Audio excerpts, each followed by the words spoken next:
For 10 years, I thought I had it all. A beautiful wife, Sarah, and 2 amazing kids, Leo and Mia. I worked hard to give them the best life possible. I was the dad who never missed a soccer game, the husband who brought home flowers just because. Our life felt perfect, like a picture from a storybook. But one evening, that picture shattered into a million pieces. I came home early from a business trip, excited to surprise everyone. As I walked in, I heard Sarah on the phone in our bedroom. Her voice was low, secretive. I only caught a few words, but they were enough to stop my heart. She was talking to someone named Mark, telling him how much she missed him, how hard it was to pretend. My mind raced. Who was Mark? The next day, my world felt tilted. Every smile from Sarah, every I love you, felt like a lie. I couldn't shake the feeling of dread. So, I did something I never thought I'd do.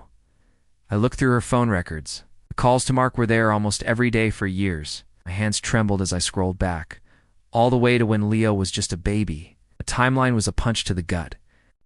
I needed to know the truth, no matter how much it hurt.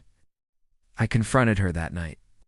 At first, she denied everything, called me crazy, paranoid. But when I showed her the phone records, the facade crumbled. The confession came out in a flood of tears. Mark was her ex from college. They had reconnected shortly after we got married. The affair had been going on for nearly a decade. But the worst was yet to come. She looked at me, her eyes filled with a strange mix of guilt and pity, and delivered the final blow. Leo and Mia, she whispered, they're not yours. They're Mark's. The room spun.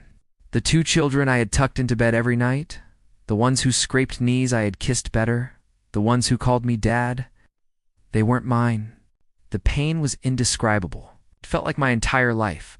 My identity as a husband and a father was a fraud. How could she do this? How could she watch me raise another man's children, loving them with every fiber of my being, knowing the truth all along? The betrayal cut deeper than a knife. In the weeks that followed, I moved out. The legal battle was brutal, but the emotional one was worse. A DNA test confirmed her confession. I wasn't their biological father, but looking at their pictures, I realized something. Biology doesn't make a father. Love does. I was the one who taught them to ride a bike. I was the one who read them bedtime stories. I was their dad. It's been a long road, and the scars are still there. But I'm fighting for visitation rights, not as a biological parent, but as the only father those kids have ever known. My love for them is real, even if the foundation of my marriage was a lie.